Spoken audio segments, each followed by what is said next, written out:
सभी का एक बार फिर से स्वागत है अपने YouTube channel me and my YouTube classes. और आज हम इस वीडियो में पढ़ेंगे संधि के बारे में, ठीक है ना। तो ये हिंदी का अपना टॉपिक है संधि। तो ये ग्रामर पोर्शन है जिसको हम यहाँ पे समझेंगे। तो फिलहाल आपको ये तो पता होगा, संधि दो वर्णों के मेल को संधि कहते हैं। दो जो वर्ण होते हैं उनसे मिलने से संधि बनती है। अब यहाँ पे संधि है अपने तीन प्रकार की होती है। तो पहली तो है स्वर संधि, फिर है व्यंजन संधि और तीसरी है विसर्ग संधि। तो संधि तीन प्रकार की होती है और इसमें हम देखेंगे कि जो स्वर संधि है इसके अलग अलग भेद होते हैं। जैसे 1 2 3 4 5, यानी स्वर संधि के 5 होते हैं। और ऐसे टोटली कर देखें तो जो संधि होती है वो कितने प्रकार की होगी? 3। तो 3 में हम सबसे पहले स्वर संधि को समझेंगे और विसर्ग संधि है वो इसके बाद समझेंगे। तो फिलहाल आपको ये ध्यान रखना है कि संधि है वो 3 प्रकार की होती है। तो विसर्ग संधि को बाद में देख लेंगे।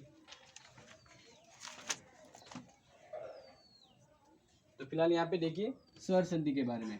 अब स्वर संधि को ध्यान रखना है कि स्वर संधि में 5 इसके भेद होते हैं। पहला है दीर्घ संधि, गुण संधि, यण संधि, वृद्धि संधि और अयादि। अब इसके सभी के अलग अलग कुछ विशेषता है जिस वजह से संधियाँ बनी है। तो पहले यहाँ पे देखिए दीर्घ संधि में क्या होता है। तो इस 5 संधि, स्वर संधि में जो 5 संधियाँ हैं इनको अगर याद करना है तो ये एक लाइन है जिसको आपको फॉलो करना है या समझना है, जिससे आपको ये पता लग जाएगा कि इसमें क्या अलग है, एक दूसरे से क्यों ये अलग है, ये समझ में आ जाएगा। तो जैसे लिखा है दीर्घ संधि का यहाँ पे, तो दीर्घ बड़ो कहने का मतलब दीर्घ बड़ो है क्या मतलब दीर्घ में जो भी अपने स्वर होंगे वो आगे मिलकर कोई बड़ा मतलब बड़ा वर्ण बनेगा। जैसे अ है तो आ बनेगा, या आ है तो बड़ा वर्ण आ बनेगा। एक ही समान ही स्वर होंगे। जैसे ई है तो बड़ी ई होगी। जैसे देखें यहाँ पे ये यहाँ पे य यानी अ की मात्रा है और यहाँ पे आ यानी आ, तो य अ और आ दोनों मिलके क्या हो गया यहाँ पे या। तो इस तरह से आ बनेगा। यानी यहाँ पे बता दिया है कि दो समान तरह के स्वर होंगे और दोनों को मिलने से बड़ा स्वर है वो बनेगा। तो सत्य प्लस आग्रह क्या हो गया? सत्याग्रह हो गया।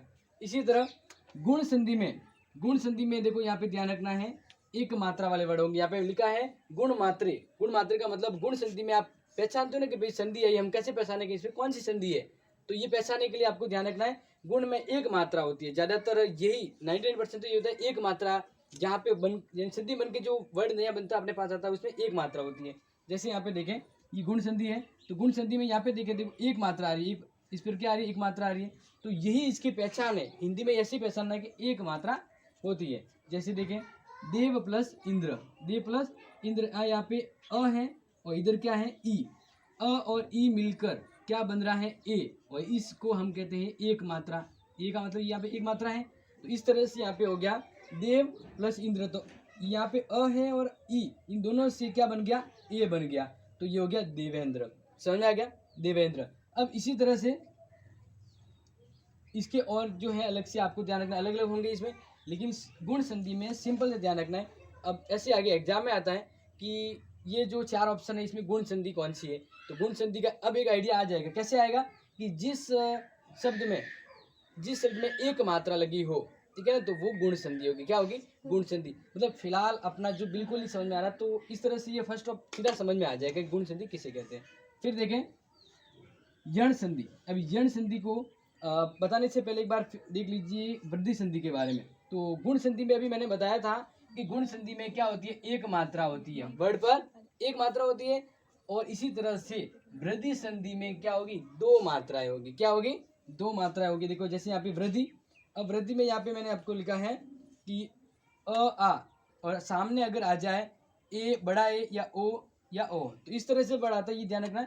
इधर होगा अ आ और इधर अ आ से मिल के कौन मिलेगा? जैसे ए, बड़ा ए, ओ आ या ओ।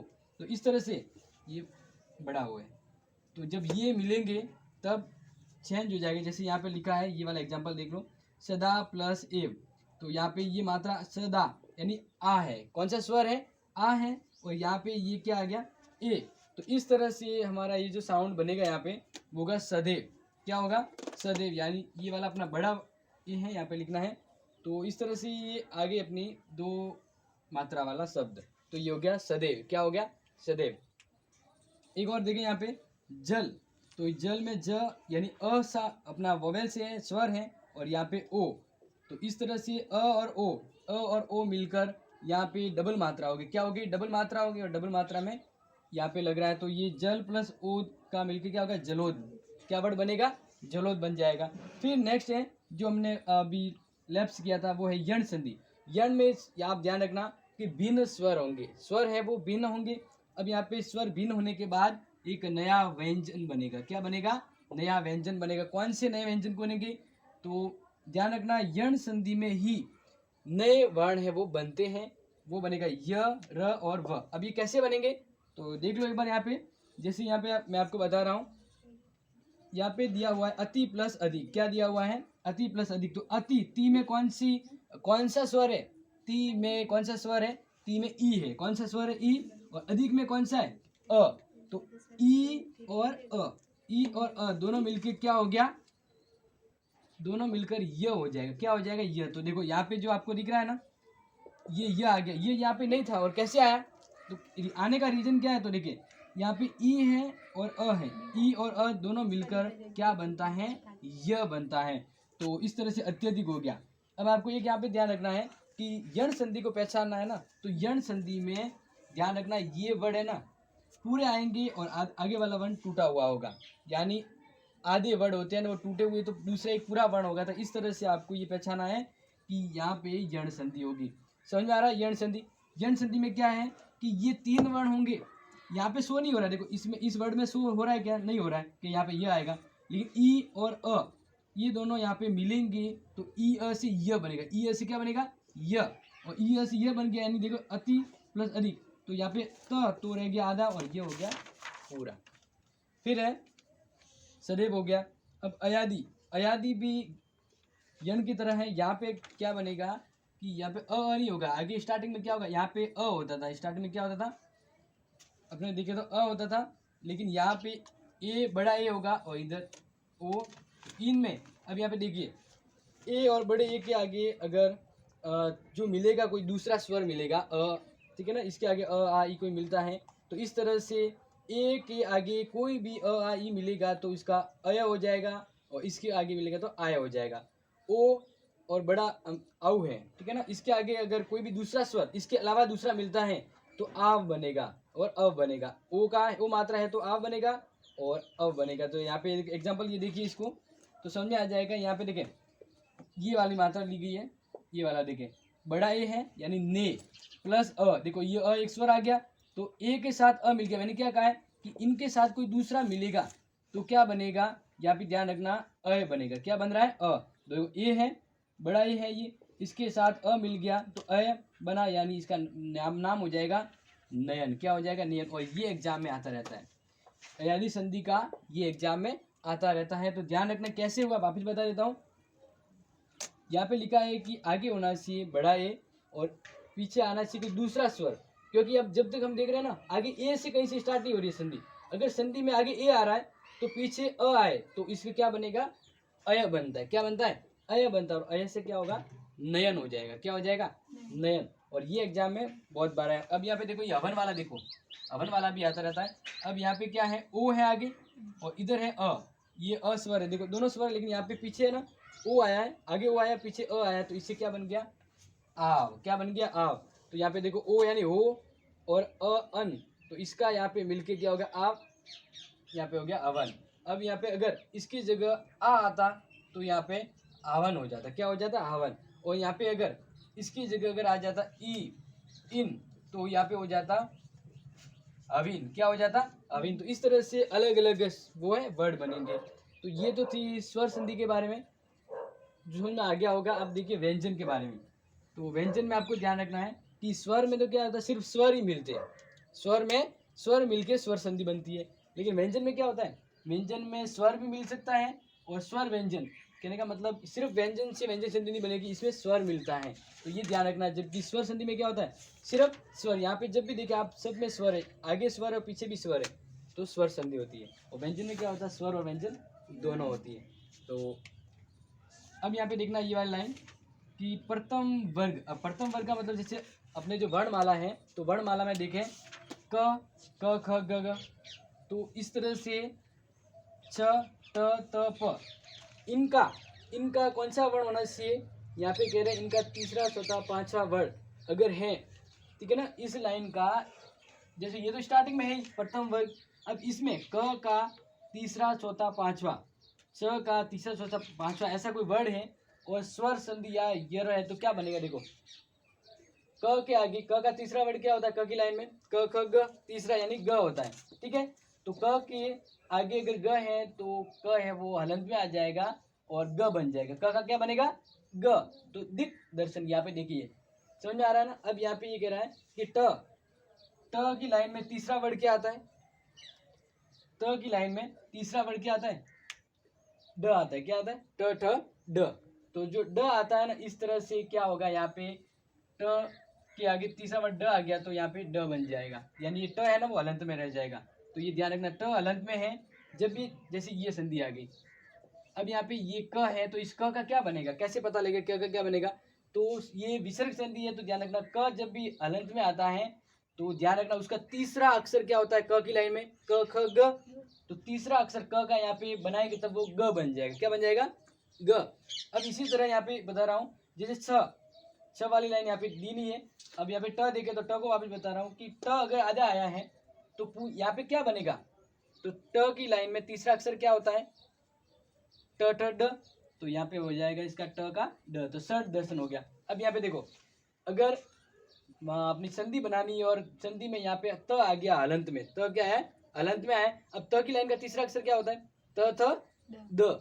तो यहाँ पे देखो ये त का द बन गया, समझ में आ रहा है। तीसरा अक्षर बनेगा उस लाइन का तीसरा। यहाँ पे तो मैं बता रहा हूँ ना कि ये जो पहले जो अक्षर होते हैं प्रथम वर्ग, ये आधे हलंत में आते हैं तो इसका चेंज होके तीसरा वर्ड बनता है। तो यहाँ पे देखो प, अगर प हलंत में आता है आधा प, तो प की लाइन में तीसरा अक्षर क्या होता है, प फ ब। तो प का यहाँ पे जो प हलंत है उसका क्या बनेगा, ब बनेगा। देखो ये प है, इसका ब बन गया। तो ये संधि हमें पहचानना है, या ये ऐसे आएगा ये, तो इसकी संधि क्या बनेगी। अब कैसे पता लगेगा ये ब, हम यहाँ पे सोच नहीं सकते कि ब बन सकता है। अगर ये रूल्स याद है कि अगर प हलंत में आए तो प हलंत में आए तो ब बनता है, क्या बनता है, ब। और त हलंत में आए और तो क्या बनेगा, द बनेगा। ये अब यहाँ पे कैसे ध्यान रखना है कि ये वाले वर्ड आने से वापस ये वाले वर्ड आएंगे तो इस तरह से बन जाएगा। अब नेक्स्ट यहाँ पे देखें कि आगे संधि वाला आगे वाला अक्षर होता है द, क्या होता है, द। आगे वाला द होता है और पीछे आ जाए क त थ प स, तो इससे क्या होगा, ये चेंज होके त में बदल जाएगा। क्या होगा, जैसे यहाँ पे देखो ये मैंने जो वर्ड दिया है त, ये द हलंत में हो, इसके साथ आगे क्या आ गया, प आ गया। क्या आ गया, पू आ गया, मतलब प आ गया।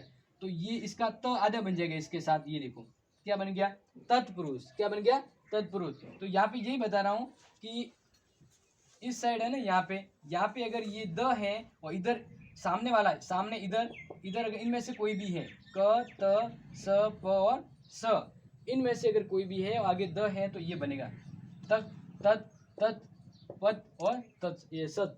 तो इस तरह से ये वर्ड बनेगा, आधा बन जाएगा। तो ये है द, और द के आगे आ गया इनमें से, जैसे ये प आ गया। तो मैंने कहा था अगर द है आगे और पीछे प है तो क्या बनेगा, ये वाला वर्ड। तो ये वाला वर्ड बन गया यहाँ पे तत्पुरुष, तत्पुरुष। फिर यहाँ पे देखो, अगर आगे स्टार्टिंग में क्या है, त और द है और प्लस संधि करनी है तो आगे हमारे दिया हुआ है छ और स। क्या दिया हुआ है, छ और छ। तो इसका क्या बनेगा, ये गायब हो जाएंगे। और अगर त इसके साथ है, कहने का मतलब यहाँ पे देखो ये एग्जाम्पल के रूप में आगे आ गया है त, क्या आ गया त, और पीछे इधर वाला आ गया है स, तो ये त गायब होके डबल स बन जाएगा। ये हो गया सच्चरित्र। समझ में आ गया। इसी तरह यहाँ पे देखें, जैसे आगे अगर त और द है और पीछे आ गया ज, क्या, ज, तो इस तरह से ये किस में कन्वर्ट हो जाएंगे, डबल ज में। किस में कन्वर्ट हो जाएंगे, डबल ज में। तो उत, ये देखो यहाँ पे त आया है और आगे क्या आया, ज। तो अब इस ज से यानी इससे इसका डबल ज बन गया, उज्जवल। तो ये आपको ध्यान रखना, एग्जाम में ये संधि बहुत बार आई हुई है, उज्जवल नाम की संधि बहुत बार आई। इसको ध्यान रखना, ये जो मैंने एग्जाम्पल दिए हैं ये संधि में आए हुए हैं, बार बार संधि में आते रहते हैं। अब यहाँ पे देखें नेक्स्ट, अगर व्यंजन में अगर आ गया अ आ ई, पहले स्वर आ गए अ आ ई उ, और पीछे आ गया छ छतरी वाला, तो क्या होगा, इसके साथ कनेक्ट हो जाएगा छ चम्मच वाला।